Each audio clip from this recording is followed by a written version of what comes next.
All right, y'all. Welcome back here to another episode of the Easy Money Sports Podcast. Of course, it's always us here. Me, myself, Sanders. Got my boy Dupree here with me. Yup. Yup. We back Man, at bro, it, baby. how you living, man? How you living? I'm good. You know, dodged the baseball last week, so we still rolling with that, figuring that part out. But outside of that, man, I'm good, man. No baseballs. No baseballs this week, so I don't have a baseball story for you, but we good, man. We good. Getting ready for Saturday. That's it. Getting ready for Saturday. For sure. Yeah, man. Same here. I can't complain, man. Busy little week, but it's been going, man. hmm It's it's just I ain't gonna lie. It's crazy that we already halfway through October. Like now, November finna Man, be we here, bruh. we're in week 8. It's crazy. Think We're think in week about 8. that, bruh. I feel like the We season like just started. it's. I feel like I feel like the start of the season, like September, was kind of slow. I think it was 2 weeks ago where we were playing a game and we got to Wednesday as far as our work week goes, and I was like, we're done. I was like, the way our work schedule was like, the work week is basically over. Like Thursday is a walkthrough, Friday is a walkthrough. Like the week is over. Like and it's Wednesday already. I was like, oh, we gotta start getting ready for the next game in a couple of days. Like, bro, it's been. That's It's crazy. been rolling. We have 4 more games left. I know Division Two, we only playing 11 games, but we have 4 more games left. Like that's insane. That's wild. that's that's That's that's insane. that's that's wild to say when you think, bro. Like I swear, it just felt like the season. You know what I'm saying? Like just started, and hmm hmm it's because it's just I don't know, bro. It's a lot to put in. Like, oh my, you blink twice and it's like, damn, That's I it. played six, seven games, bro. You The be like, the days are long, but the weeks are short, bro. for real, for real. But man, a lot to go into for this episode, man. We're gonna be covering a whole lot of different topics here on this one, man, for sure. hmm Before we get into the deep topics, a little couple of quick hits, of course. Shout out to the Las Vegas Aces. hmm First time in I think they said 21 years that a team in the WNBA has gone back to back. They Yep. pulled out a 70-69 thriller in that game 4 victory over the New York Liberty. Um, like I said, Aces and four.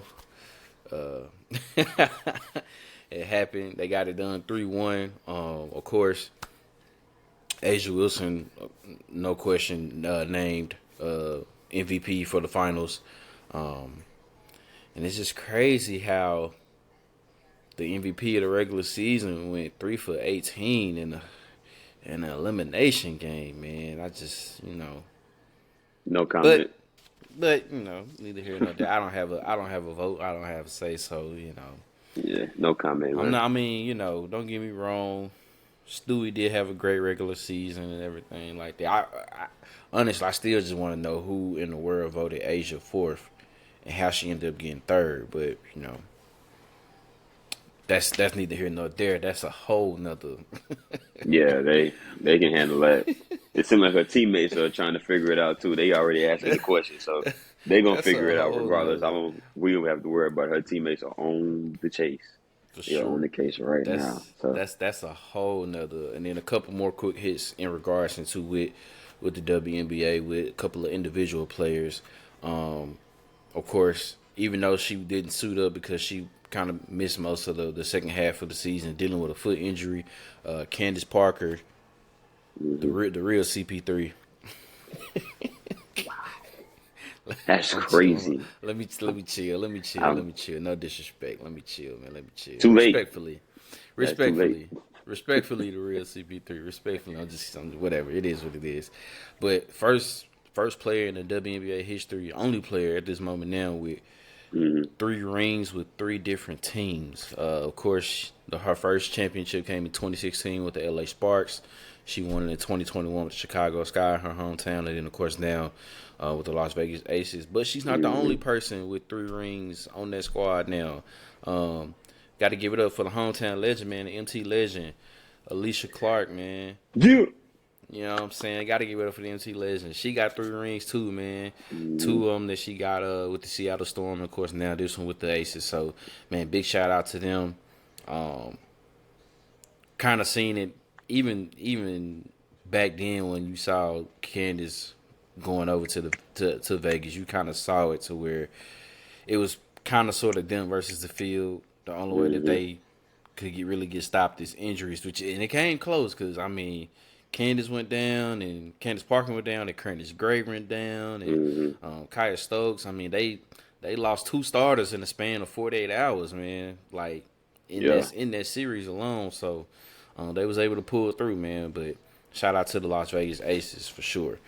Um, so while we got all that basketball talk going on right now, man, that's what most of this episode is kind of gonna be predicated on is basketball, man, because it's here. The Mm-hmm. NBA season starts on Tuesday, this upcoming Tuesday. So man, can't wait for that. A lot of headlines going on with that on and off the court, um, for a number of different reasons. And then of course the college basketball season tips off pretty soon too. I think they got maybe about maybe another couple more weeks or so towards the end of Mm-hmm. October, beginning of November is when they get started. So, and we just recently seen that the preseason polls, both for men and women, have came out. So you know we Yeah. gonna chop it up a little bit with that, man. So, of course we're gonna get right into it, going to the league, man, into the association. Um, a lot going on. It's like I said, they wrapping up preseason ball now. The regular season starts on Tuesday, so the games are about to count for real Yep. now. And of course, this season is going to be a little different because they have the that in season tournament, which me and you both agree on is It's what's a the waste of reason? time. What's the reason? Um, Who cares? But I guess it'll interesting to see how that goes and everything like that. And of course, then everybody gets lined up for the play in and all that stuff and the All Star break, which rumors is they're thinking about maybe getting the format switched back to East versus West. I would kind of like to see that just a That would tad be bit. cool again. I Yeah. think that'd No. be No cool doubt. again for sure. But man, we're gonna get into both conferences and kind of preview them here in a little bit. And we're gonna start out. We're gonna start out in the West, man.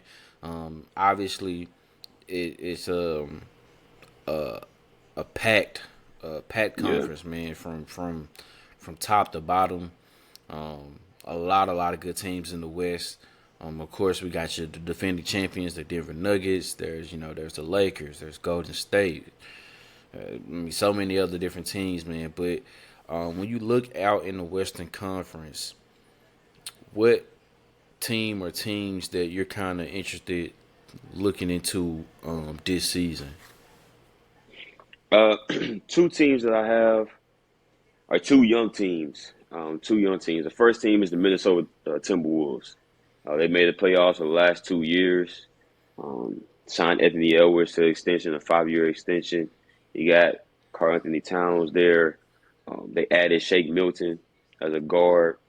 Also, they added Troy Brown as well. So, added some depth to that team. Just wanted to see if they could take the next step. Obviously, with signing that extension with Anthony Edwards, looking for him to be the cornerstone of your franchise, looking for him to be your guy, that guy. And I think he can be. I think Anthony Edwards, he had some injuries last year, but when healthy, he's one of the best young players that we have in the NBA. And obviously, being in Minnesota, they're not talked about a lot. They don't get a lot of coverage, not a lot of nationally televised games.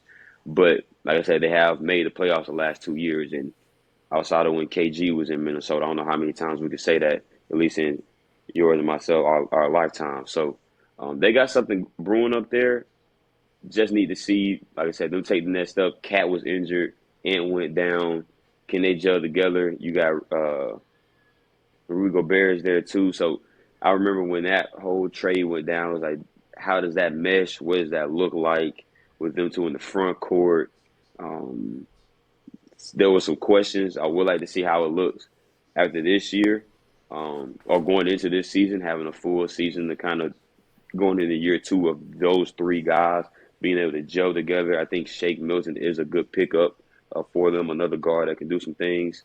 Um, I think Mike Conley is up there as well. So you add him as a veteran as well. So they have some pieces in Minnesota. Once again, that's a loaded Western Conference. I think having Mike Conley, a veteran, especially in that backcourt, somebody that can help mentor Ant Edwards, and just be a veteran leader on that team. I think that brought a long way for the Timberwolves. So definitely interested in the Timberwolves. And my second team is the Sacramento Kings. Obviously hopped on the scene. I mean, I don't want to say hopped on. I mean, they nosedive on the scene last year, being the 3 seed in the Western Conference last year when nobody, and I mean nobody, would have picked them to be the 3 seed in the Western Conference. The Monte Sabonis, they re-upped him and signed his extension. Harrison Barnes is still there. Obviously, you got De'Aaron Fox is there as well. Kevin Herter, all those guys. They added JaVale McGee to their squad as well. Big thing for them, obviously, youth. How do they take the playoff experience from last year and roll into this season? Obviously, didn't end the way they wanted it to, but they pushed that Warriors team. I mean, they pushed them and pushed Yep. them and pushed them and pushed them, and I think they have one of, if not, they might be top 5, maybe top 3, but top 5 home court advantage. I mean, that arena is insane. That arena is insane, and they're raining threes from all over the place. You got Malik Monk coming off the bench. Like, they have a good young squad with a lot of good players. They got a mix of good young players and some older veterans there. Can Mike Brown get these guys to the next level? Can they push them past that first round? Does De'Aaron Fox and Sabonis, do they take that next step? I think that's the big thing for them. Do I see them as a 3 seed again? I don't know. But if you've done it before, you can do it again. Um, Obviously, health is going to be a thing with them, but I don't see why they can't be a top 4 seed again in the West. I don't see why they can't make a deeper run in the playoffs. They have the pieces that they need. I think youth is just literally, and I picked the Warriors to win that series last year. I think youth is the biggest reason why they lost. You just playing a veteran Golden State team who's been in those situations and won those games. You got into that game 7, and the Warriors know how to close a game 7, and the Kings just don't. They just don't. So I'm interested in those 2 teams in the West. I have a third, and I won't dive into them as much, but it's the Clippers. It's more so annoyance with them than anything. I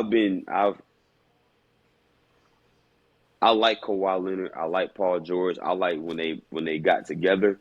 I like the combo when they got together in LA with the Clippers, and they just can't stay healthy. It's time. I think this year is put up or shut up for that combo out there in LA. They, for some reason, they can't find a way to stay healthy. They can't find a way to do anything in the playoffs. This team was supposed to be taking over LA. Kawhi Leonard, Paul George, Ty Lue Dutch. This squad was supposed to be taking over LA and not being seen as the redheaded stepchild of Los Angeles to the Lakers. And granted, they have beat up on the Lakers a lot. When they play head to head, they beat up on them, and they beat them a lot.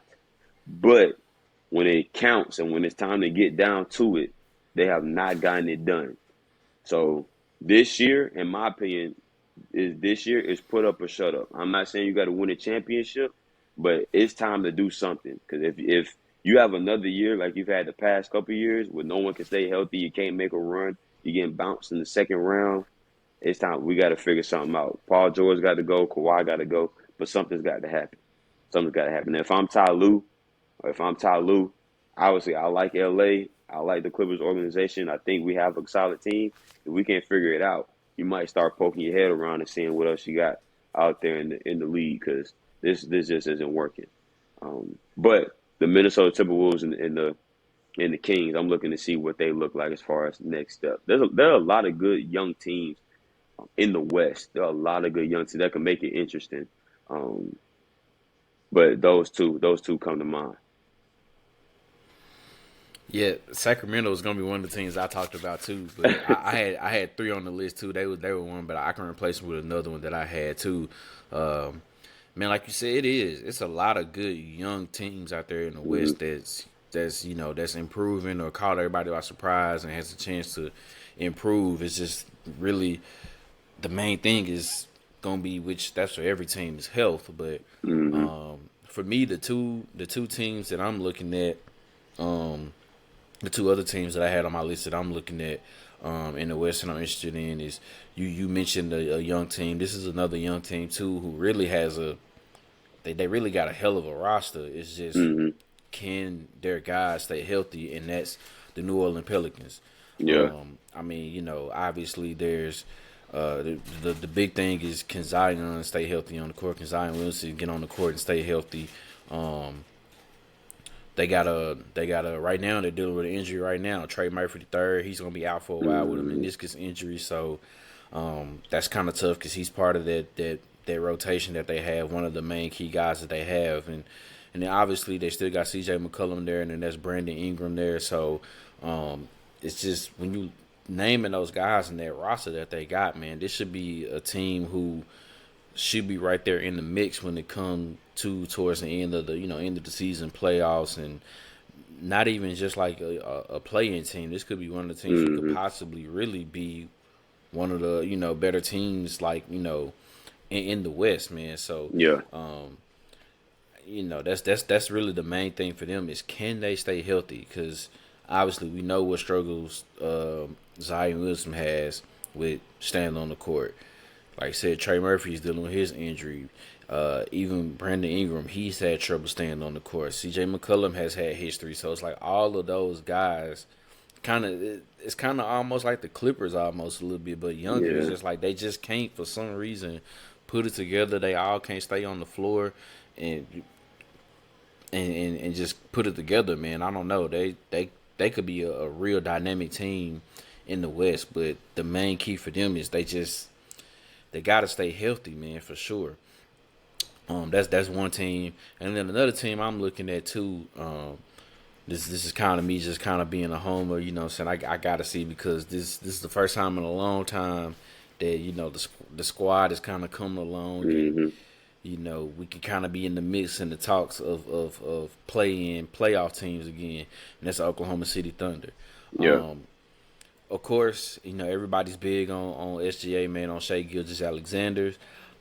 I think the anointing is coming a little too fast for me personally. I mean, he's a good player. Is he Mm-hmm. top 10? I don't think so, but they voted. Mm-hmm. ESPN came out with that whole top 100 and had all that, and he was in the top 10. I think that's a little premature. Is he like top 15? Yeah, I give him Yeah. that, but I don't know if he's top 10. But obviously, I mean, he's a great player, real good player, great player. But it's just the results got to start coming in now. And then Yeah. obviously the big thing is the fact that we get Chet Holmgren back for his official rookie season, Mm-hmm. so per se, as they do in the NBA, because he missed it with that foot injury. Um, Obviously, and then there's Lou Dort there, and then you got Josh Giddey. So it's a bunch of Mm-hmm. young, talented players there, man. And we improved a lot. Now the next thing is, can they improve some more to kind of keep going? Now, obviously, the boatload of draft picks that Sam Presti has. I mean, Boy, he just which is sitting on which them. is which is fine, but they got to turn into something. So Yeah. let's see how that goes. But I'm interested to see how that works out there. Definitely, in the West, man. Those are for sure teams that I'm looking into, and obviously there's a whole bunch of other teams that you can look into. But for I know that's what we all are looking in right now. Trying to rank these teams is kind of hard, especially Yeah. in the West. I think it's more clear cut in the East than it is in the Mm-hmm. West, because ranking the top four, somebody's gonna get left out that we probably gonna be like, dang, yeah, I don't think they a top four team in the West, whatever, blah blah blah. So who do you don't have to put in a particular order, but just Okay. who you think are the top four teams in the West going into this season? Well, obviously, defending champs. I think the Denver Nuggets will be in your top four. I think the Lakers will be a top four seed this year. I, w- I wish that we could have saw the CP3, Devin Booker, KD. We could have saw that for a full season with Monty Williams as the head coach. Other Phoenix Suns. I mean, you still have Devin Booker and Kevin Durant there, so still think they'll be fine. I think they'll be a top four team.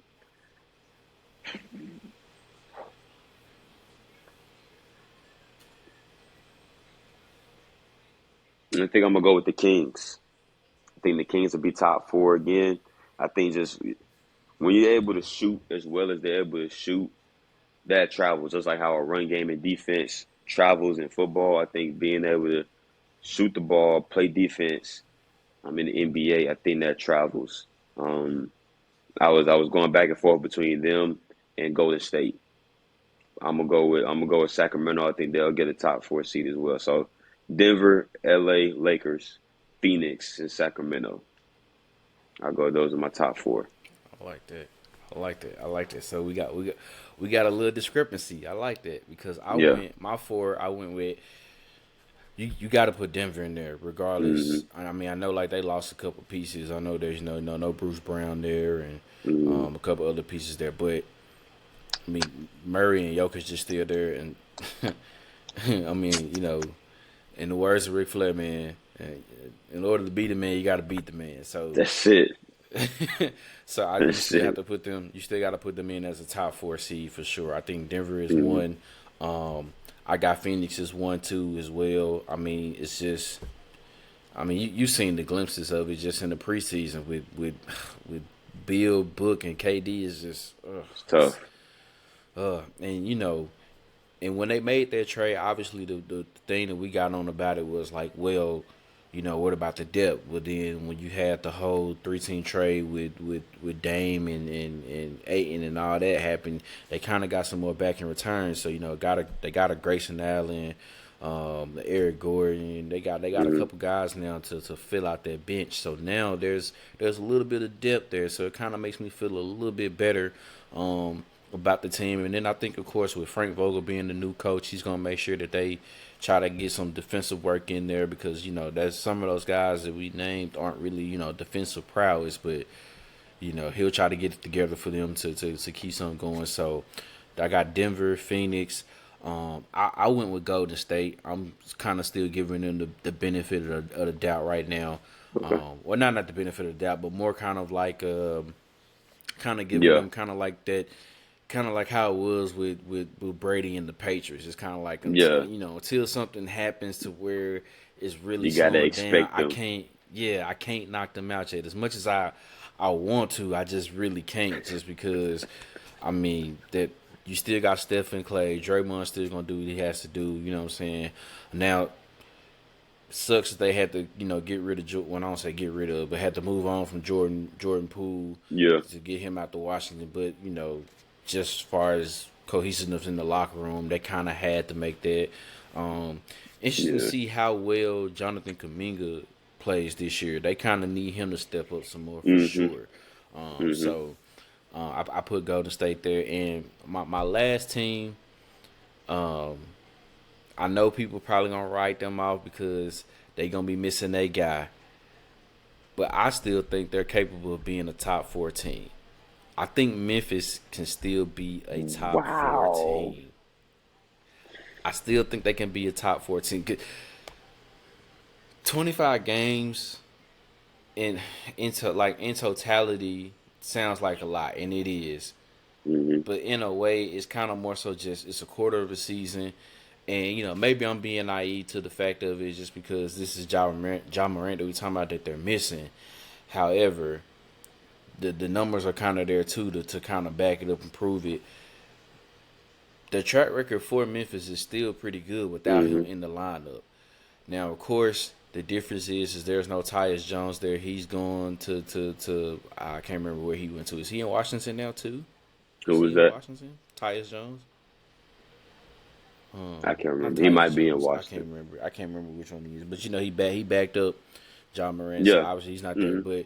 But I mean, bringing in a Marcus Smart, another veteran in Derrick Rose. Obviously, they paid Desmond Bain a lot of money, Yeah. so he has to A step it lot. up. And of course, Triple J man, Jaren Jackson Jr. He really has to step it up because Hmm. it seems like he has one or two great games in a row, and then he has 3 games in a row where he just in foul trouble, you know. And then of course the health of Steven Adams kind of helps in with that too, trying to see where they may be with that. But 25 games, like I said, this is it's a very packed competitive West. If we're talking about to where they're 14 and 11, 15 and 10 within those 25 games, I mean, and you'll get job back for basically that other 3/4 of the season because it's pretty much like a quarter of the season that he's gonna miss Hmm. or whatever. So, that's there. But I think they got a chance, man, to still be a top 14. If they don't, it wouldn't surprise me just because of the fact that there's so many other teams. Because right under them, I had Sacramento, I had the Lakers. Hmm. So it's kind of, I mean, it's all interchangeable. It's how, how we feel, but that's how it is with the West for sure. So I I think they still have a chance of being a top 4 team. I just know a lot of people, of course, and rightfully so, aren't really talking much about them just because of Hmm. everything that's going on, off the court with Yeah. their superstars. So it is what it is with that. But man, the West is a gauntlet, bro. It seems like Yeah. every It's year, it's it's wild. It's wild. yeah, if Literally. it's every year. So that's how we looking at seeing what the West look like. Let's shift it over to the Eastern Conference, which I think has kind of a more clear cut and concise of who's the heavy hitters and then who's that next tier under. But um, I'm pretty sure I know one team that's probably on your radar that you wanna might wanna dive into. Uh, who you looking at this year in the East, man? It's got little little chilly in here. Uh, first the first team is going to be the Atlanta Hawks. Um, it's crazy to think about. And you asked, I don't know if you remember this. I can't remember how many episodes ago this was, but we were talking about this had to be during basketball season. We were talking about um, the Milwaukee Bucks and them making a run and who they played and Eastern Conference Finals and everything. And I totally forgot that the Hawks had played the Milwaukee Bucks in even Eastern Conference Finals, and that was probably a year and a half ago, maybe. Um, it's been 3 years. 3 years ago, the Hawks were in the Eastern Conference Finals, ladies and gentlemen. Beat the Knicks, beat the Sixers with Joel Embiid and James Harden, and really had a shot to beat Milwaukee. He had some injuries here and there, and that and Milwaukee was good. They had a couple injuries and lost that series. And so it seems like that was forever ago. This team was in that position. It's time for the Hawks to we got to figure some stuff out. The Hawks have to figure some things out. They added Patty Mills. They added Wesley Matthews. I think those are two good pickups. I had a I think there was a love hate relationship as far as the fans when it came to John Collins. Some fans loved him, some fans hated him. I knew when the Hawks made that run, there were talks about getting rid of John Collins, and I was like, well, he just had this great playoff run. Like, I don't know if we should get rid of him with him and Trey. Like, I think we got a good thing going. And last year they blew it up. Kevin Herter is gone. This guy's gone. Lou Williams retires. And then this past off season, they traded. They got rid of John Collins, and he's in Utah now. So that moves Double O up to that spot, I would assume. Um, the Hawks have been a playoff team. They beat the Cavs in the play-in, but they're gonna need obviously Dejounte and Trey to carry them and do what they do. But they're gonna need a third guy, and DeAndre Hunter is time, man. It's time to step up. Mm-hmm. And they signed you to an extension. He's shown glimpses. He showed glimpses in the playoffs. But it's time for him to be more consistent because Trey and DeJounte are going to need some help. You extended DeJounte, so he's going to be here for another 4 years, signed to a 4-year deal. So you have your backcourt. You have one of the best backcourts in basketball. One of the best backcourts in basketball with Trae Young and DeJounte Murray.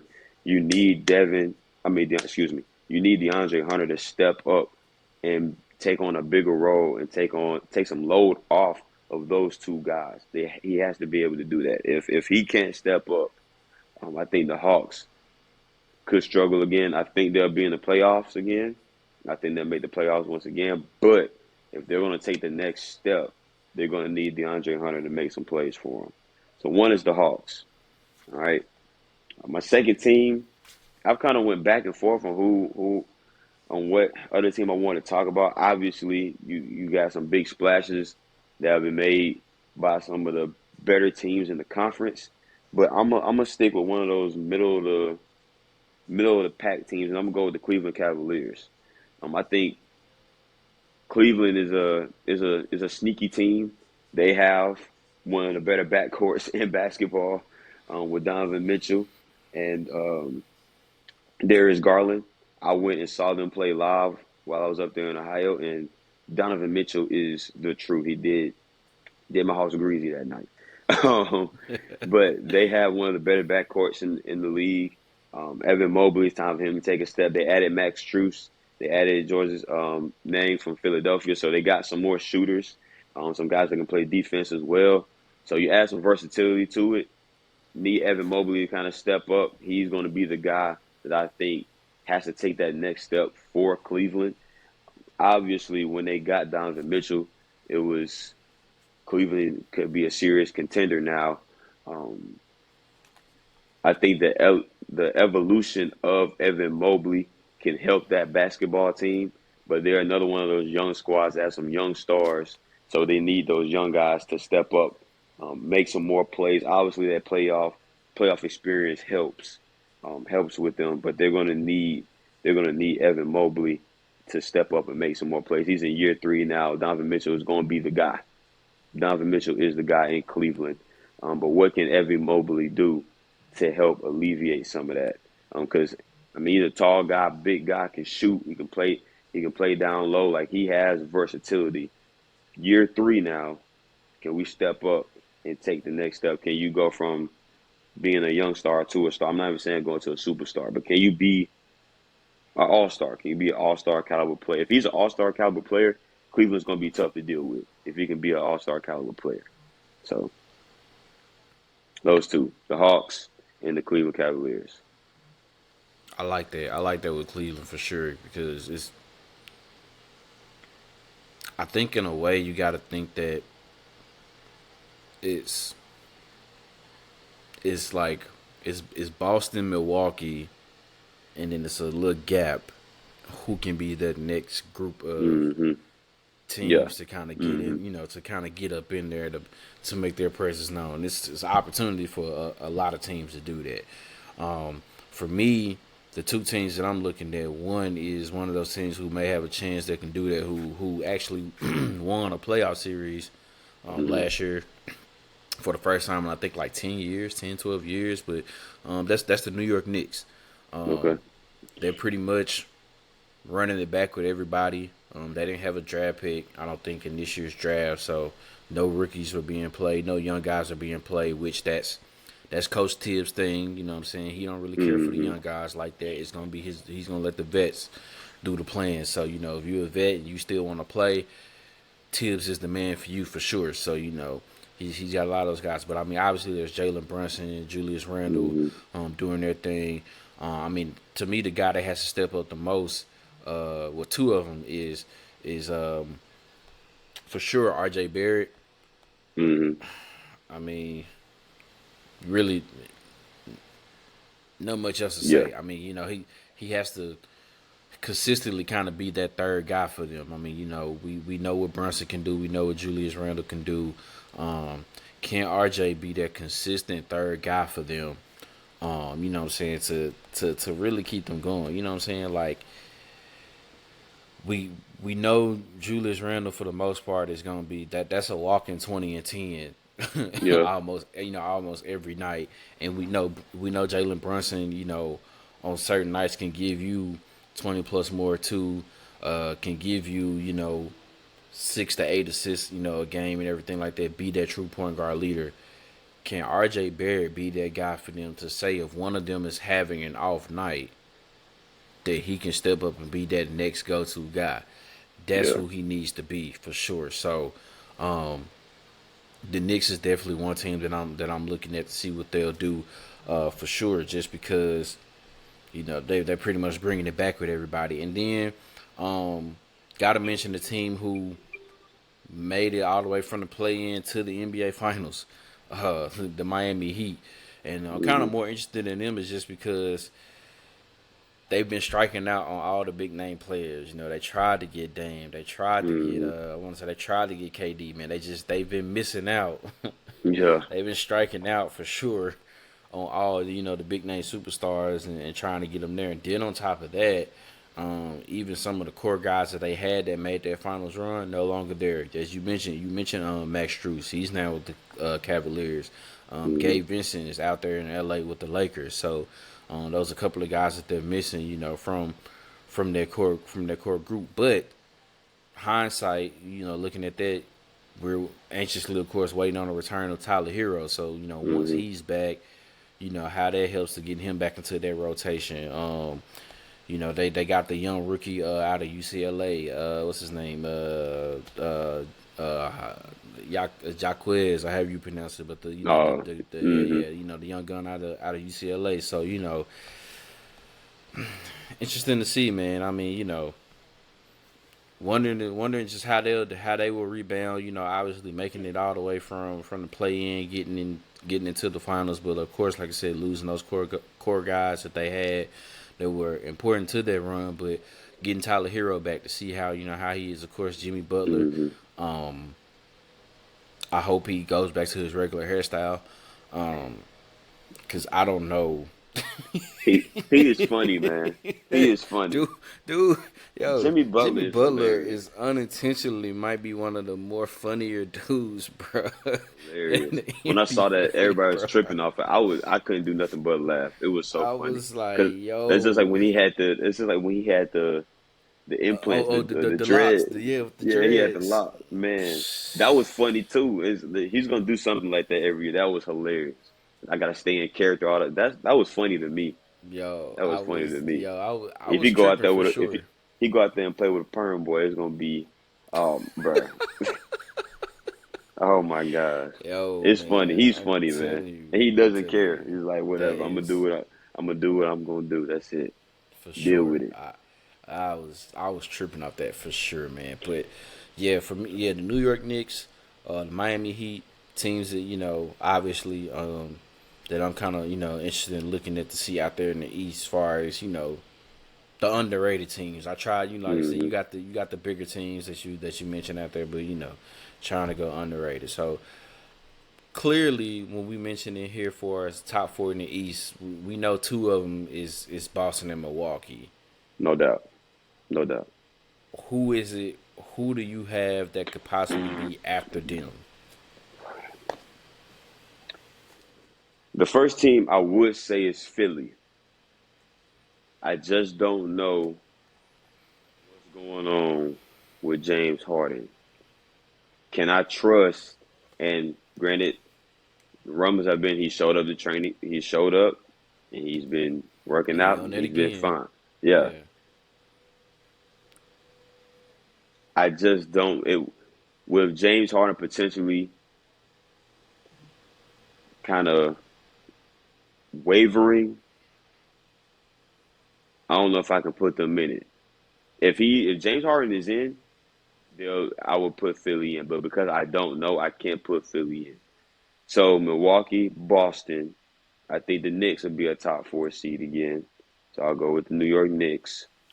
And because Philly is out, I think the next team in for me will be Cleveland. I think the Cavs will make some improvement, make a jump, and they'll be a top four seed. So I'll go Boston, Milwaukee. I'll go with the New York Knicks, and I'm going Cleveland only because I do not know what James Harden has going on in Philly. If he was fine and content, I would throw Philly in there. But I have no clue if this man's going to come back and he's going to be 250 pounds. So, and I say 250, he wasn't 250 when he went to Brooklyn. But Yeah. if he's going to be 230, that's heavy. You don't know if Yeah. he's going to be 220 or 230. Like, is he going to be in game shape, ready to play an 82 game NBA season? So, that's what I got. Yeah. For me, I went, of course, Boston, Milwaukee. I put Cleveland in there too. I thought they could be a top 4 team. I was stuck between, same thing with you. I was stuck between Philly and New Hmm. York because same thing. Just trying to figure out what are we even gonna get James Harden and which James Hmm. Harden are we gonna get? Yeah. But I think Philly still has just enough. I'm taking them slightly still over New York to be a top 4 team just because solely off of Joel Embiid. Okay. That's the only edge I'm giving them. Um, I wouldn't be surprised though if they did get out to a little slow start. We got a new coach in there, Nick Nurse, new head coach. But it's obviously if there's no James, Joel just got to take the load. It is what it is. Yeah. Tyrese Maxey will have to step up. Tobias Harris will just have to step up. They brought in Kelly Oubre Jr. So they got the guys there to help them to step up if there's no James there or if James isn't who we think that he can be. But gosh, that's just so tough. I don't know. I kind of want to. For real, I was still back and forth between Philly and New York because I'm just like, like you said, we don't know, bro. With James Harden, we don't Yeah. know. Like, is he? You know what I'm saying? Is he good? Like, is he gonna be in game shape, or is this gonna be like him trying to be on? I'm trying to force my way out again and go somewhere else. And everything like that. So I don't know. I mean, Hmm. it was for sure. It was between Philly and New York, and then right after that, I had Atlanta, Miami. Yeah. Uh, you know, kind of in that mix there, but clearly, it's Boston and Milwaukee, and then it's just a Yeah. There's a little drop gap, off. and then trying to Yeah. figure out everybody else. But I do think Cleveland is a top 4 team. I like them in there, and that last spot could definitely go up between Philly and New York. For now, I'm still gonna say Philly, Hmm. just because of the fact that they got Joel Embiid there. Yeah. I'm gonna still go with Philly over New York, but I wouldn't be surprised if New York ended up having a top 4 record instead of Philadelphia, just because who knows what may happen after December, January or whatever, and what may be Yeah. going on with the saga with with James Harden, man. So Hmm. I don't know. It's gonna be an interesting year to say the least, though. Outside of that dumb play-in tournament, whatever. I mean, dumb in-season tournament. See, I don't Yeah. even know what to call it. I, Yeah. Yeah. I, I don't know. I don't even know what to call it. So outside of that, man, I think it's gonna be it's gonna be a very interesting season. I love it. NBA season is one of the more exciting times of the year too. So, very interested to see how that goes. Can't wait. Like I said, season starts coming up this Tuesday, and then a couple weeks after that, going into November. Before you know it, you're gonna be looking up, and on Tuesday, Wednesday, Thursday nights, there's gonna be college basketball going on too, man. Yeah. With And them clanky it was rims. for sure terrible offensive possessions. Yeah, it's gonna be Bad foul but calls. yeah, All yeah, for sure. that. Storming the court after upsets. I love it though. It's all good. It's all Yeah. good. It is all good. But man, it was a fun college basketball season last Hmm. year, both men and women. So of course now it's just the hype is there. It's just wanting to realize like what's gonna happen, because obviously with the the transfer portal is not just a thing in football, man. It's hitting hard in basketball too, both men and Yeah, women's for sure. And it's like it seemed like for both men and women's, the rich just keep getting richer for some, man, for sure. yeah, it's But rough. Yeah, obviously the biggest transfer was obviously Hunter Dickinson leaving from Michigan, going to Kansas. One of the better players in the nation for sure. So there's that, and then over with the women's, gosh, I'm blanking her name right now, but she used to play for Louisville, and now she's with LSU. I cannot think of her name right now. I Golly, got you. Go ahead, keep going. what is her name? But um, it's just gonna be. I mean, the transfer portal is hitting hard there, and of course, you still got your top freshmen that's coming out, that's going into these guys. I mean, of course, everybody's looking up and see. Hopefully, we'll see. Bronny James in action at USC going into his freshman season here. We know he had that little minor scare with the heart issue and everything like that. So, um, Haley interesting to Van Leaf. see. Well, who was it? Haley Van Leaf. Van Lee. There we go. Yeah, there Hmm. we go. Yeah, coming over from Louisville, going to LSU. So, those were the big two names as far as with the transfer portal goes. But um, looking at that, so yeah, obviously crazy basketball season that's coming up. If you haven't known by now, the AP polls just dropped. I think a couple days ago. For both men and women's. Man, we're gonna look a little. We're gonna dive right into it, just into the top 10, man. So looking up here, naming this top 10 in the men's, number one by a landslide. I mean, by a landslide. I think they got all but like maybe 6 or 7 votes. Kansas overall number one preseason team at coming in at number one. Duke at number two. Purdue with Zach Edey, who's the reigning National Player of the Year, at number three. Michigan State at four. Shaka Smart and Marquette coming in at five. Hmm. The reigning national champions, UConn at six. Houston, they've had a very talented squad the past few years, coming in at seven. Creighton has always been one of the better teams out there in the Big East as well. Get with Marquette at eight. Of course, Tennessee now here the last few years with Rick Barnes coming in at nine. And at number 10, the FAU, Florida Atlantic Owls, coming in at number 10 in the AP poll. So when you look at that top 10 ranking there for the AP poll, man, obviously we have, you got your normal hitters that's up there: Kansas, Duke, Michigan State, UConn. Now I then of course you got some of your other teams who recently has been pretty good the last few years as well: Tennessee, Houston, Marquette, Creighton, Hmm. um, all those teams right there. What is one of those teams that you look at that you're like, you're very interested to see how they'll do this season? Well, obviously, Raw Chalk Jayhawk. All right, let's start with that. Okay, interested to see how the Jayhawks are going to do. Once again, Raw Chalk Jayhawk. Let's number one seed. I mean, we're number one right now. Finish on top. All right, that's not my team, but let's win the Natty. Okay, the team I'm going to talk about though is Houston. Um, I've always, especially the last couple of years, like you mentioned, they've had good squads these last 4 or 5 years.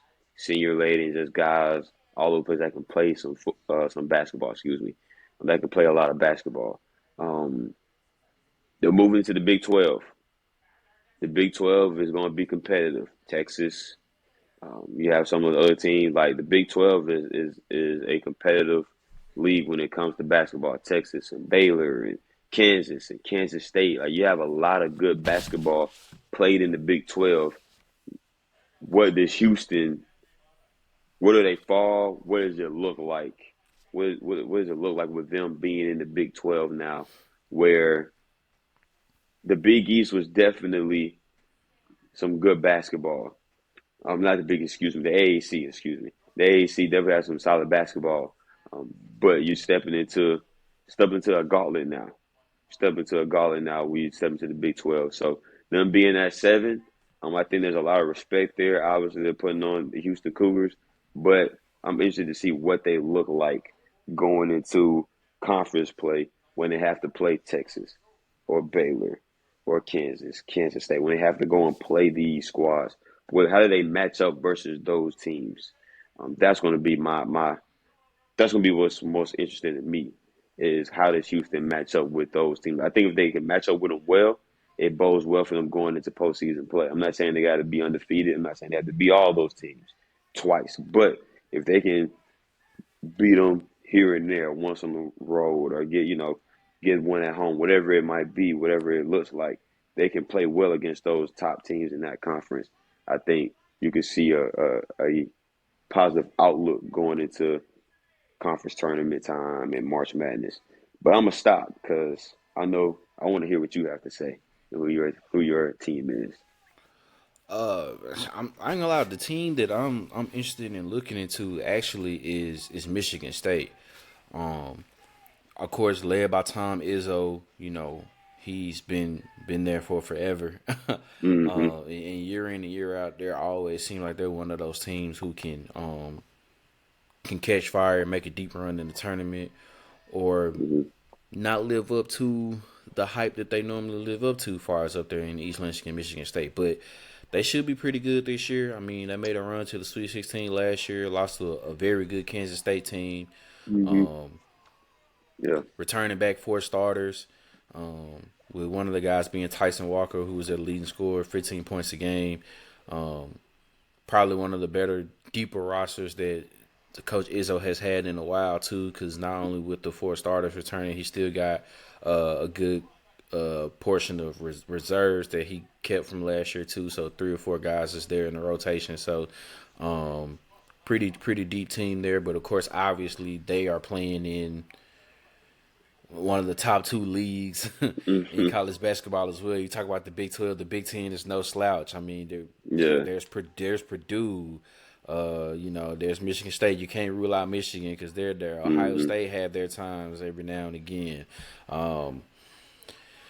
There's just you just never know. Those are that, and then on top of that, Michigan State never really shies away from none of the non-conference play. They're out there. I think they play in those champion tournaments where they play against a Duke, play against a North Mm-hmm. Carolina. They'll play maybe play a Gonzaga. So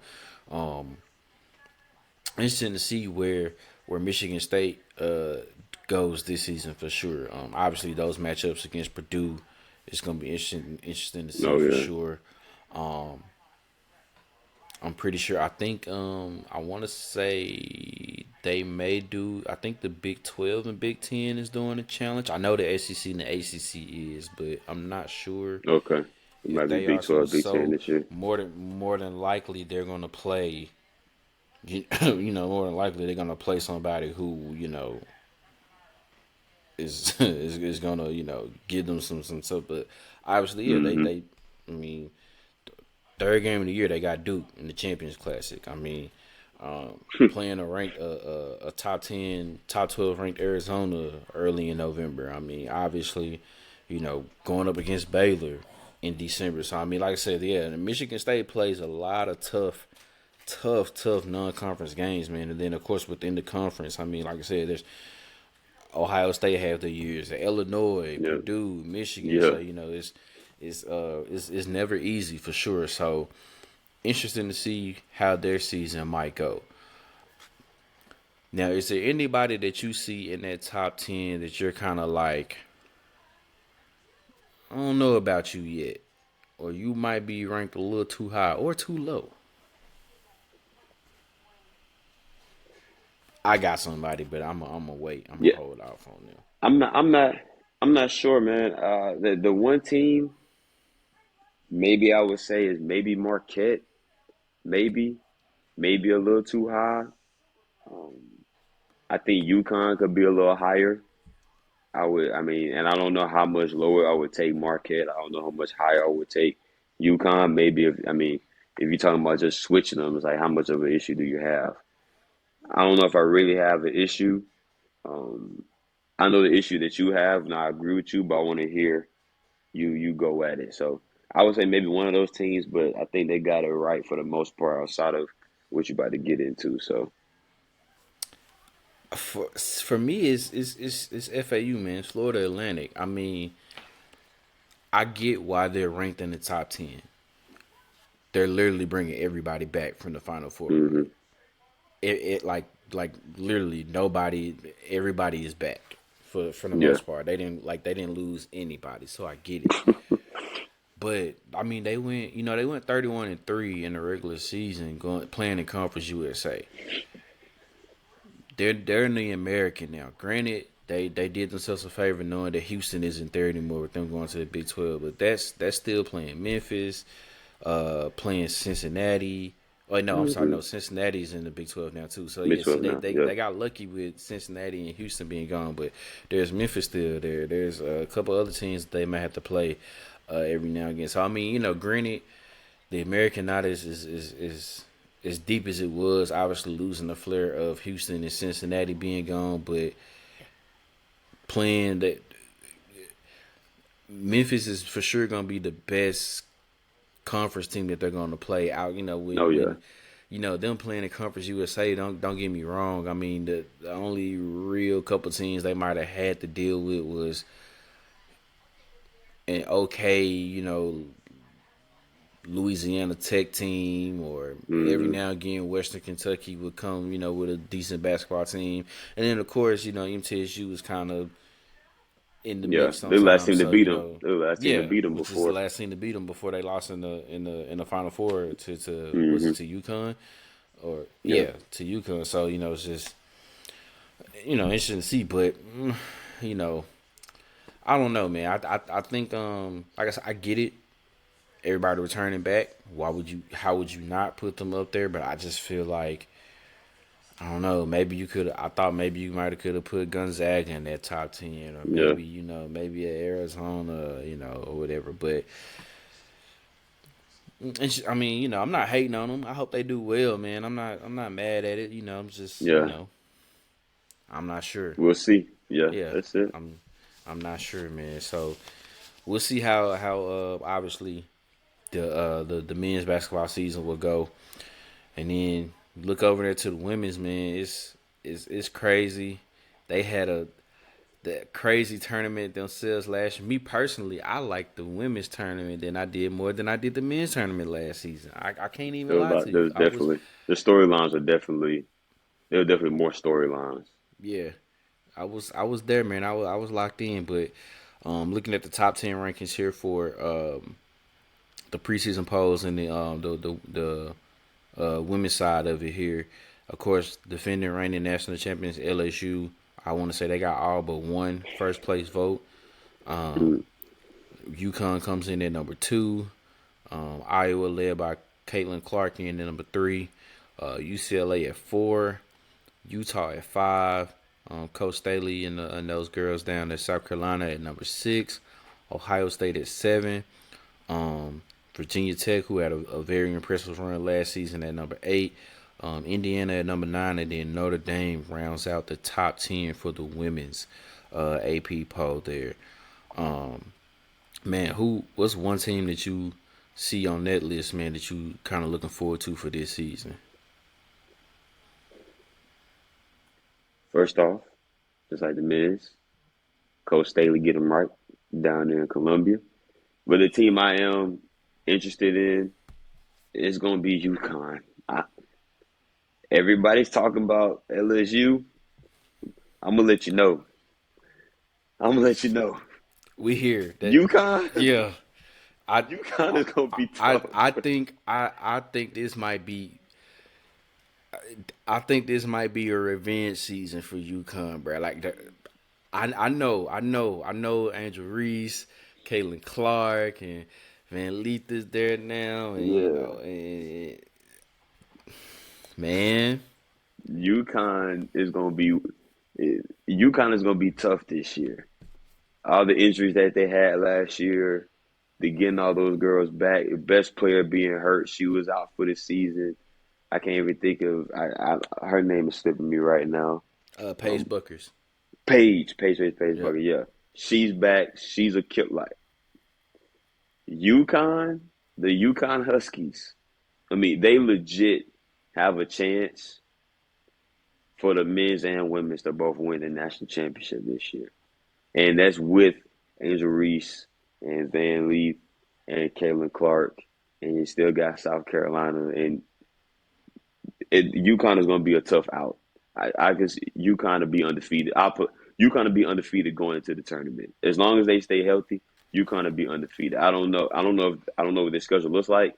I don't know if they play South Carolina. That'll be a tough one. I don't know if they play LSU or anybody like that. But all things considered, they stay healthy.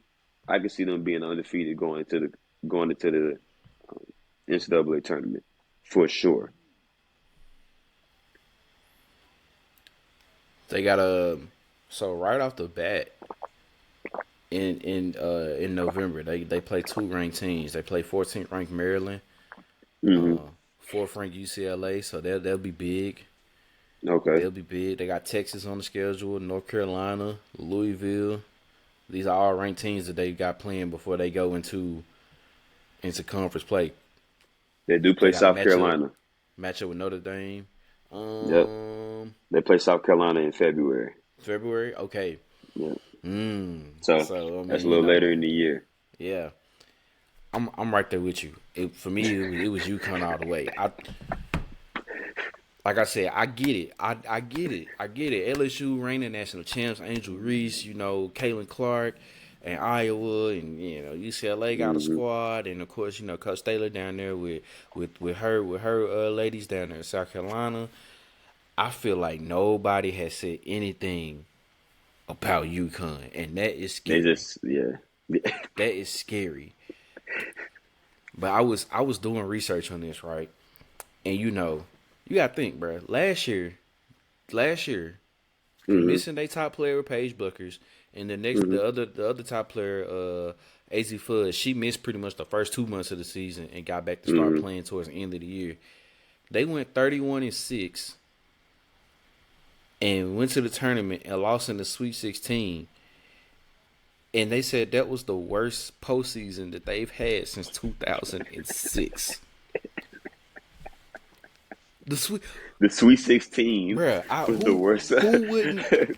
What other school would not take 31-6 and say we made it to the Sweet 16? Sweet 16. I don't know. Obviously not you. Yeah, obviously not UConn. I'm just saying, bro. Like it. I'm right there with you. I think it's a revenge season. They gonna let people know they here. Paige, especially Paige get a full season now coming back. Think about that. Going 31-6 and still reaching the Sweet 16 without your best player. Without your best player. Come on, man. And I think there would have been a tough matchup for. There would have been a tough matchup for Iowa, because I think Paige matches up with Caitlin Clark. I think the 2 teams that it might have been rough would have been LSU and South Carolina. South Carolina because of style of play. Yeah. Because of style of play with South Carolina. I think and LSU as well, kind of with their style of play. But I think those 2 would have been tough. I think they still could have got LSU. I don't know about Carolina. I still thought that South Carolina was the best team last year. I think they, with a bad matchup with Caitlin, that was just a bad matchup, and she was on fire. I mean, she wasn't missing. So that was tough. But 31-6, you get Paige back, you get your next 2, your top 2 players after her, you get them back as well. What it looks like is there's a collision course for UConn and LSU. That's what it looks like. It could be a collision course for those 2 teams. And you got you got your star power down there in Baton Rouge right now. Now not just with the players, with the coach as well. Yep. And old Gino is just sitting on this porch. Hey, I just want to say, we revisit this, 6 months from now, and they had a championship game done in April, and if I know this a long ways away, but if UConn does it, we just gonna sit here and say we told y'all so. Back here in October, don't be surprised. Don't be surprised. I'm I'm just saying because Yeah, what Coach Brown say? They come. they They coming. they, they coming. They Okay, coming. they Oh, they on coming. the way. They here. They They yeah on the way. yeah for sure. But yeah, man, I can't wait. It's gonna be an interesting basketball season, both men and women's, pros and college. Man, it's gonna be fun Hmm. to see how that goes as that roll along and the football season rolls along as well. I know that probably everybody thinking, man, y'all ain't talked about that shit. Here we go. Here we go. We coming. All right, we coming with that as well. So of course, NFL going into what week are we in now? Week 7. I believe week Yep. 7 in the NFL. Yeah, so week 7 in Hmm. the NFL, which is going on right now with the Jaguars and the Saints. I do not know the score. Kind of really don't care It's because it's the Saints. 24-24. Whoa, Yep. it was like 24-24. I 24 was to waiting for this. it was 24-6. I think last time I saw it, or 24-9 or Exactly. something. Wow. The Saints, excuse me, the Aints just scored and they got a two point conversion. So they have the ball right now. Well, they're getting ready to punt. Fourth down, getting ready to punt. Look, ooh, Derek Carr just went down, kind of holding his groin. Look like so that's not good for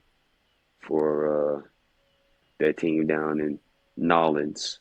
Mm, But 24-24 with 3 minutes and 54 seconds left in the game.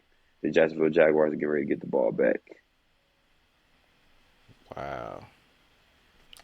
Wow, wow, wow. But yeah, interesting to say the least, man. But I don't know, man. These games this week is a little iffy, but some interesting games still to say the least here for week 7.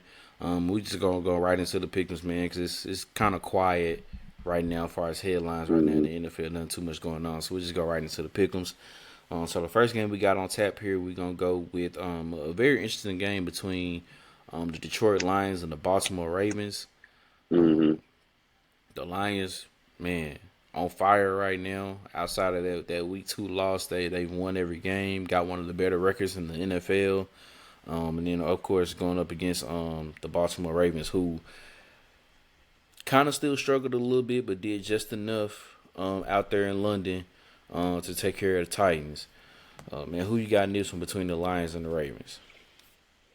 I think this would be a good test for the Lions, and I say test. I mean they beat Kansas City week 1, and they beat everybody like you said outside of that week 2 loss. I think this would be a good test for them.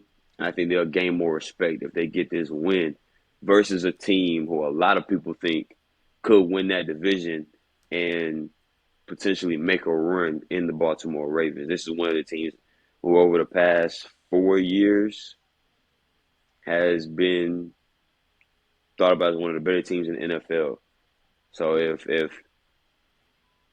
Detroit can go to M&T Bank Stadium, where it's not easy to play down there in Baltimore and win that game, I think they'll earn a lot of respect from people in general, people in the league, going down there and getting that dub versus Lamar Jackson and that offense and what they can do, and that defense as well. You're talking about both sides of the ball playing good football for the most part. Obviously, like you said, they struggled a little bit versus the Titans.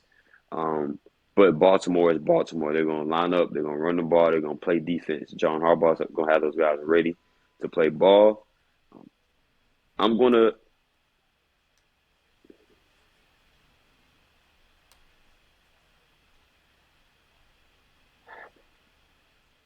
I'm gonna pick Baltimore. I'm gonna pick Baltimore to win this game. I think that Lamar makes enough plays with his legs. He's gonna have to be able to get out the pocket and make some plays with that defensive line, with that front. Aiden Hutchinson to be exact. Um, Definitely have to make some plays throwing the football. It might be a tough night as far as trying to run it against that Detroit Lions front. But I think that they'll make just enough plays, and I think the defense gets a late turnover to kind of seal it. So I'm gonna go with the Ravens in a close one.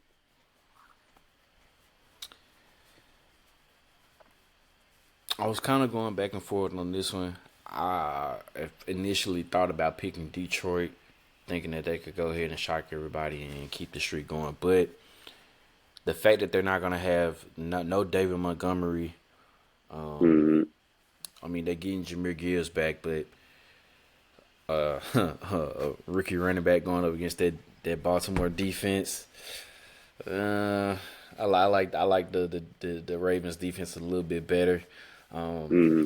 I think it'll be close. It'll be competitive, but I think Baltimore makes just enough plays, and with them being at Hmm. home, I think that kind of helps them just a tad bit as well. Man, who knows? It might come down to another Justin Tucker kick like that last time they Yeah. played each other. It could come down to that again. So, just because Detroit is kind of dealing with the injuries at running back, I don't know how they'll be able to run the ball either. Especially since they won't have David Montgomery, and I don't think you can just sit back and drop back and just pass all day on the Hmm. Ravens like that. So, I'm gonna go with the Ravens as well, just to get that a very very close win Hmm. in Baltimore. And next game we got here on tap, divisional matchup. We got the Los Angeles Chargers going up to Arrowhead, playing up against the Kansas City Chiefs. Um, I know the Chargers are up and down, kind of struggling, but they seem like they're the only divisional team that can really give the Chiefs some fits, especially in Hmm. Arrowhead. So, man, who you got in this one?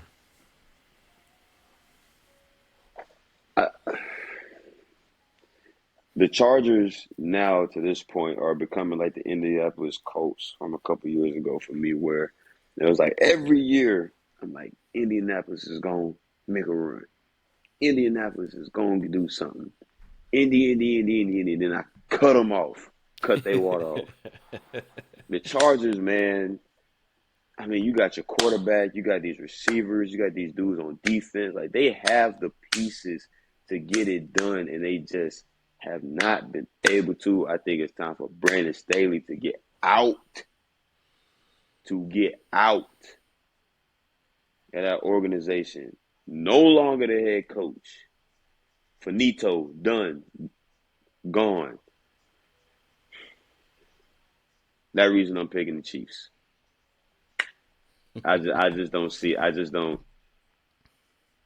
That was a tough loss last week. That was a tough loss last week to the Cowboys. I definitely thought they could have won that football game. They play them tough. I mean, I think they split with them the past couple of years. Or last year I think they lost. I think they lost both games to them last year. To the Chiefs, two tight ones, but I think they lost. I mean, those games are Right. normally shootouts. You talking about you have a lot of firepower on those offenses on both sides for the Chiefs and for the Chargers. I think this year, I think that the Chargers have a little more firepower than the Chiefs do, just because there are some question marks at receiver for the Chiefs. But I'm gonna go with the Chiefs. I think they get it done at home, man. I would love to see the Chargers, man. I ain't even, I'm not even talking about winning the division. Just make a run in the playoffs. I want to see Justin Herbert. I want to see him in January, man. I don't know if we're gonna see it this year. I know that's further down the road, but I'm gonna go with the Right. Chiefs. All right. Same for me, man. It's gonna be close. They're gonna play them close, but in the end, it's gonna be the Chiefs, man. I mean, at home, that Arrowhead's crowd gonna be rocking, Mm. and it's just something that's gonna happen to where the Chargers just do something that when you see it, you can't even explain why they did it. Like that don't make no And sense. not That don't and make not any even sense. trying to be funny. It's just like that's just what happens. It seems like, you know what I mean. I mean, like, even Monday, like the fact that they had a chance at one point. I think they just tied the game up at 10, and they decided to try to go for it on fourth down instead of just taking a three, and they didn't get it. I mean, and what the score ended up being 20-17. I think. Something like that. Yes, I mean, think about that. 3 points that you didn't take that you could have had, and maybe could have went to overtime, and who knows. But so yeah, I think the Chiefs do just enough. Of course, again, it's gonna be close. It's gonna be probably a very entertaining game, but in the end, it'll be it'll be the Chiefs. Um, then we got the final game here on the NFL tab that we got. Um, Probably the biggest game of the week, man. Two of the better teams record Hmm. wise facing off with each other. Sunday night football. We got the Miami Dolphins sitting at 5-1, going against the 5-1 Eagles, who inexplicably got their first L last week against the Jets. An Hmm. offense who's been struggling kind of really much these past few weeks, and now going up against offense who, unless they shoot themselves in the foot, can't be stopped. Hmm. So, who you got in this one between the Dolphins and the Eagles? This is the one I've gone back and forth on. This is the one because you have two teams who are the better teams in the NFL. You got one of the top, if not the top offense in the league right now, versus one of the better defenses in the league going into a hostile environment to play the Philadelphia Eagles, who are coming off of a not so good loss to Zach Wilson and the New York Jets. That defense in New York for the Jets is legit. That offense, not so much. So they're going to be ready. That defense for Philly is going to be ready. You've been hearing, I know you've been hearing all week about Miami and Mike McDaniels and Tua Tagovailoa and Tyreek Hill and Jalen Waddle. They've been hearing about that offense, so they'll be juiced up, ready to go. Big thing is going to be, can the Dolphins protect Tua? Because that defensive line for Philly is vaunted, and they're going to have their ears pinned back, and they are rolling. They're going to be coming after him on Sunday. So can they protect Tua? I'm not sure. I don't know if they can protect him, but I'm going to go with the Dolphins. I'm going to pick the Dolphins because I think they get the ball out of Tua Tagovailoa's hands quick, and I don't know if the Dolphins' defense isn't just this great defense, but they're also not just sliced cheese either. They can play some defense. I don't know if Philly can score with them, and obviously defense wins. Defense wins. Defense wins. But after last week, I don't know. I don't know if they can score with Miami if this turns into a shootout, which I think Miami is going to score points. I think Miami is going to score points. I think Miami needs to win a game like this just to have some confidence because they've won at home. They've won big games at home, but the one loss, they went up to Buffalo and got smashed. They went up to Buffalo and got smashed. And again, that's a divisional opponent, so you'll see them again, but they got whooped. How they respond going into Philly, hostile environment. I think that offense, I think they made just enough plays. I think they're high powered enough and I think they make enough plays, especially in short, quick game, as far as the passing game goes, to be able to neutralize some of that pass rush for Philly. So I'm gonna roll with Jalen Waddle. I'm gonna roll with Tyreek Hill, Mostert. I'm gonna go with the Dolphins. I think the Dolphins make enough plays to win the game on Sunday night.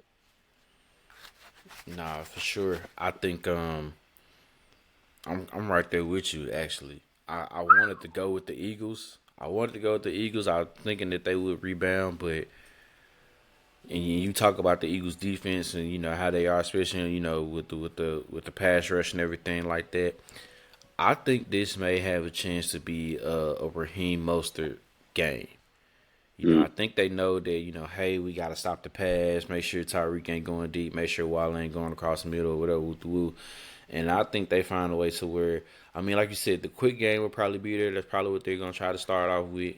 And then I think this could possibly be one of those type of Raheem Mostert where he goes for, 80, 90 yards, a couple touchdowns, and it'd be just enough.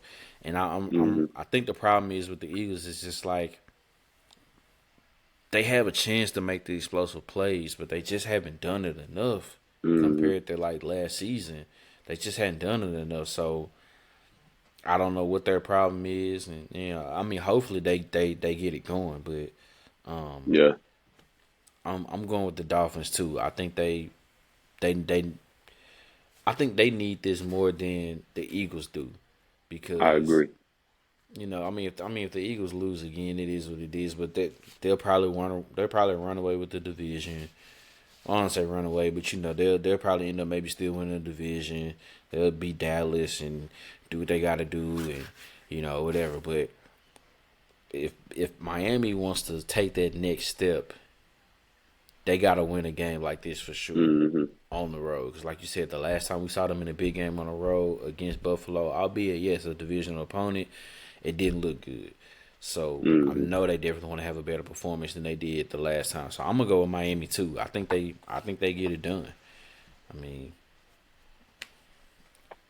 I just don't think Philly will score enough points. Yeah, That's my only thing. I heard. So man, that's how we feeling right there with the pick'ems in the NFL. We'll move on to college football, man.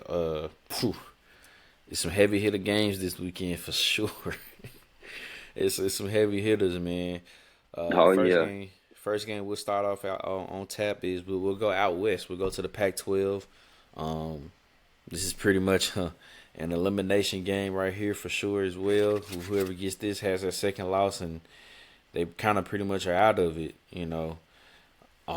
We got number 14 Utah going down to we're going off across the way to LA to Los Angeles to play USC, who's coming off a very bad performance against Notre Dame. So Mm-hmm. uh, we'll see how that goes, man. Who you got in this one? Physical teams beat Lincoln Riley. Simple as Physical that. football teams beat Lincoln Riley. Lincoln Riley does not have a good track record against teams who out physical his squads. Going back to Oklahoma, with those Texas teams that beat him, with the Georgia team that beat him, with the Alabamas, this down the third. He had these dynamic quarterbacks, these dynamic offenses. They play teams that can play defense and that can run the football. It gives them trouble. You got the USC, same song and dance. They lost to Utah twice last year, once in the regular season. The next time was for the Pac-12 championship, and then they went and lost to Tulane, and the quarterback at Tulane threw the ball, I believe it was 8 times. So I'm taking Utah. I think that Caleb Williams will play better. I definitely think he'll play better than he did last weekend. But I think that Utah, Cam Rising, they go down there to the Rose Bowl, and I think that they get it done. I think that they're out physical them, as far as on offense, defense, the offensive line, they'll be able to run the football. I think defensively, they'll run around, be able to plug up the run. They got to be able to do something with the passing game. Caleb Williams is a magician. I mean, right now, I think you would say he's definitely the front runner for the Heisman. In my opinion, I would say even with the bad game that he's had, I would say he's the front runner for the Heisman. Um, but I'm going with Utah. I'm picking Utah. They out physical. I mean, they did it to him twice last year. It seems like, to be honest, ever since Utah has gotten to the Pac-12, it seems like they've always given USC some fits. Hmm. Most times, if they're playing any of those finesse teams, Oregon, USC, they seem like they always giving them those type of problems for sure. And I think it Yep. continues as well. I think Caleb Williams does bounce back and have a better performance than he did last week against Notre Dame. But I mean, it's hard to deny it, bro. Like the proof is in the Hmm. pudding. Like if you can get physical with any Lincoln Riley team, you have a shot. And Yep. Utah definitely is not gonna, not be physical. So I think they go. Yeah, I think they go into the Coliseum, man, and I think they pull off the dub. I'm gonna go with Utah as well. Man, next game on tap, big big rivalry game. Hasn't been much of a rival the past 15 years or so, but Hmm. you know they just know it as the third Saturday in October, man. Um, That's it. that's really no other no other way to put it. It's the third Saturday of October. Um, big game here as well because whoever loses this game gets their second loss too, and Now it's starting to be for two teams who had high hopes. It's probably starting to go towards more of a disappointment, just because of the way that it's going. And I feel like both teams are still trying to find their footing to a certain extent, at least, man, for sure. And that's Tennessee going down to Tuscaloosa, playing Alabama. It's been a long time. It's been a long time since Tennessee has beaten Alabama down there in Tuscaloosa. I mean, it had already been 15 years since they had just beaten them at all since Nick Saban Hmm. got there. But it's been a while since they won down there in Tuscaloosa, man. So interesting to see who you got in this one. Alabama got Alabama. I don't think they go down there to Tuscaloosa down there in Bryant and get it done. I don't see it. I don't see it. I do agree with you that both teams are definitely still trying to find their way.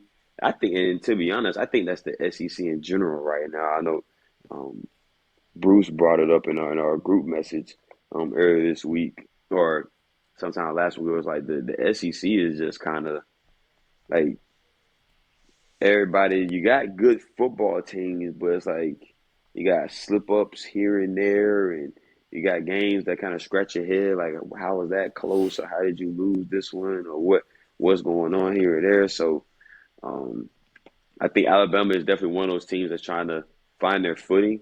But I think they beat, I think they beat Tennessee. I don't see them going down there on the road and getting that win. So I'm gonna go with Alabama. Bro, the last time Tennessee beat Alabama in Tuscaloosa, it was 2003. Yep, That's cool. Yep, that's 20 Alabama. years. That's Yep. 20 years, dog. That's 20 years. Sounds simple to me.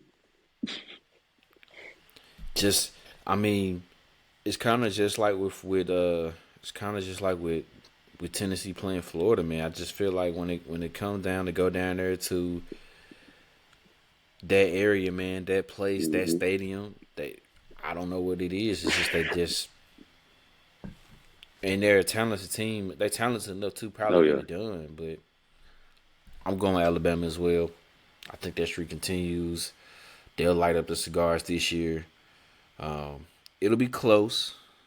It'll probably be a struggle. It'll probably look like how Alabama looked with Texas A&M, or how Tennessee Mm. looked with Texas A&M. Like it'd be probably kind of one of those low scoring games.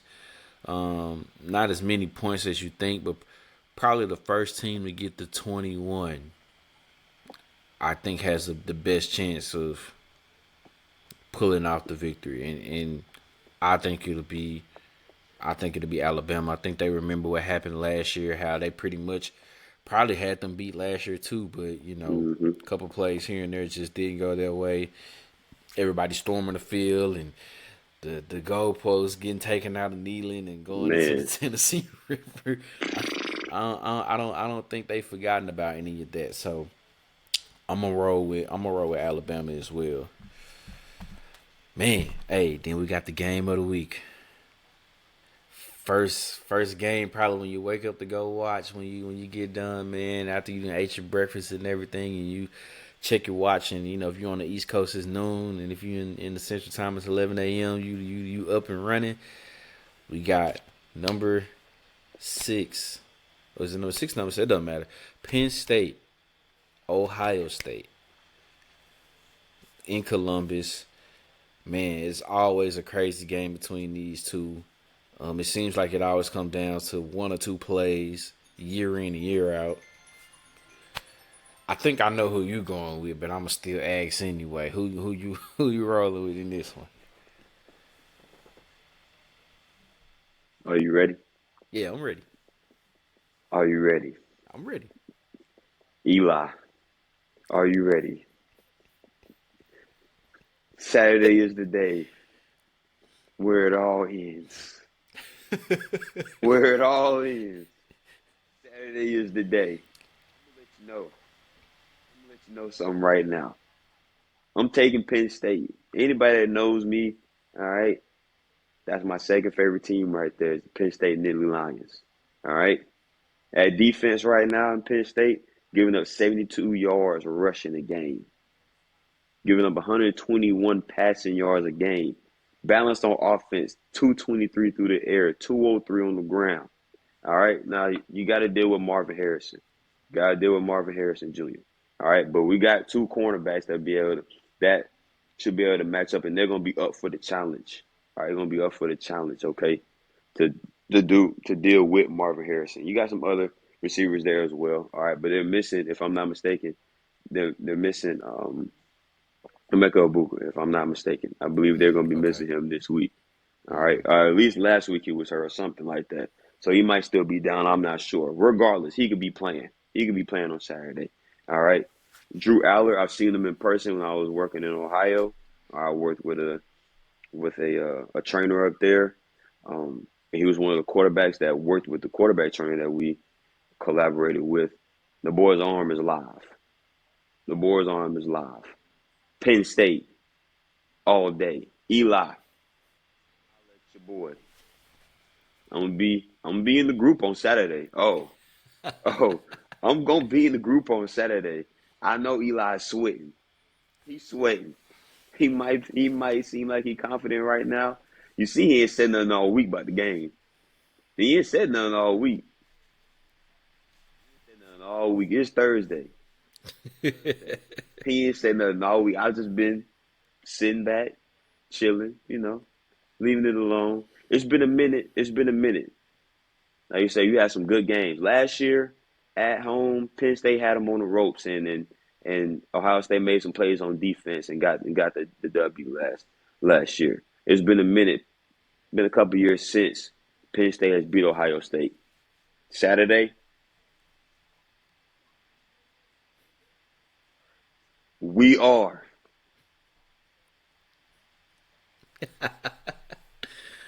I feel it. I feel it. I feel it, man. I'm gonna say this. It seems like here the last few weeks, which in a way both teams are kind of done with it one week or another, but Ohio State has done it a lot more to where they've been so sluggish and so Mm-hmm. sloppy in the first half, and then they found a way to get it going, but you cannot do that against a team like Penn State, bro. You can't you can't mess around and it's 10-10 or you down 14-10, 14-6 and think you can just gonna be able to just turn it on like that in the second half, man. It's I don't know. I don't know. I've been kind of going back and forth on it, man, because I don't know. I don't have a dog in a fight in this one, so Mm-hmm. I'm not really. I don't know. It could go either way, but I'm gonna say just because it's in Columbus, I'm gonna give it to Ohio State. It's gonna be Mm-hmm. close, but I'm gonna give it to Ohio State just because it's in Columbus. But I wouldn't be surprised if Penn State pulled it off because they are more than capable of doing it. And if we being real, there was a couple of times where the couple of games where they were in Columbus, they probably should have had them beat, and it just Mm-hmm. didn't. Things just didn't go that way, and it is what it is. But they are more than capable of pulling it off. But I do think Ohio State has just enough. I think just them being that if this was in Happy Valley, I for sure would be going with Penn State. I for sure be going with Penn State, but just because it's in the horseshoe, it's in Columbus, I'm a roll with Ohio State. But I mean, like, Hey man, no quarrels here, man. It I'm is. like I my understand. finger is almost touching. This is you. Yeah, I I'm- understand it. I understand if it. if I had to put a confidence on it from a scale of 1 to 10, it's a 1. Yeah. It, Just it's a don't it's call it an upset. Don't call it an upset. Just for don't call it sure an upset. for sure not. Ooh. Oh, He try he I try he can't try to get wait. so started down. I, I can't wait, boy. Hey, I've been waiting. I just been sitting back. I can't wait for Saturday at noon. Oh, I can't wait. Can't wait. What Bart Scott said, can't wait. Can't wait. Nah, for sure, man. For sure. Man, it's gonna be some great games this weekend. I mean, y'all just be tuned in, get ready, get locked in for sure. Man, as we get ready to wrap up another episode, bruh. You got any words, anything you want to give, say to the people? And continue to stay safe, continue to stay healthy, take your vitamins, drink your orange juice, whether it's changing around here, all right, colder in the mornings and it's warming up throughout the day. So we're in that phase, especially down here in the South. We get For into sure. that phase of the year where you got that funky weather going on. So take care of yourself. Make sure you're talking and tell your loved ones that you love them. Check in on them. Someone cross your mind, shoot them a text, give them a call, whatever it might be. Peace, love, and prosperity, man. Man, for sure. Same thing for me, man. Yeah, for sure. Check in on your loved ones, man. Tell them that you love them. Um, for sure, stay safe out here. Man, find that balance. You know what I'm saying. Get on the grind, but man, take your rest whenever you can. You know what I'm saying, and everything like that. Um, Man, continue to support the podcast. We appreciate it. Like and subscribe to the YouTube channel. Follow us on all the social medias. We just for sure we really appreciate it. Man, love black women, cherish black women, protect black women. No means no. No means no. Hey, homecoming season is still going on, and now we transition into, as they say, cuffing season, because it's starting to get cold and everything like that, man. But you feel me? Once again, make sure the I's is dotted, the T's is crossed, and you're on your P's and Q's. You know what I'm saying? And I'm gonna leave it at that. I'm just gonna leave hmm it at that. You know what I'm saying? But man, yeah, for sure. Continue to support the podcast. We appreciate it. We love it. Once again, follow the social medias, like and subscribe on the YouTube channel. Any post you see, share it, retweet it, like it. Whatever you need to do for it. Engage with us, man. We love all of that for sure. Until the next time, man. This has been another episode of the Easy Money Sports Podcast. Peace.